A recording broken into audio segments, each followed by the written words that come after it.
अस्सलामुअलैकुम नाज़रीन, JN news HD के साथ मैं हूं नाइला भट्टी। नजर डालते हैं आज की अहम खबरों पर। खबर शामिल करते चले नवाब शाह से district reporter JN news Rao Mohammad Afzal Rajput की रिपोर्ट के मुताबिक मीरवा गोरचानी मोहल्ला बाबू थिबा में राना मोहम्मद इलियास ठेकेदार और बरदरान की जानिब से वालिदैन के साल सवाब के लिए चमन मस्जिद में शानदार महफिल मिलाद का इनेकाद किया गया।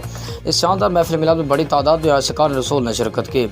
इस मौके पर खिताब करते मुमताज़ आलिमुद्दीन हज़रत अल्लामा राव अली अख्तर चिश्ती कादरी ऑफ शहदादपुर ने कहा कि आप नस्लों को दीन ने मुबीन के मुताबिक अखलाक की कदरें सिखाने वाले वालिदैन अपने लिए आखिरत का सामान तैयार करते हैं। उन्होंने कहा कि हुज़ूर अलैहिस्सलातु वस्सलाम ने वालिदैन की खिदमत पर तरबियत के तमाम दरवाज़े हया किए ताकि नस्लें अपने वालिदैन की बख्शिश का ज़रिया बन सकें।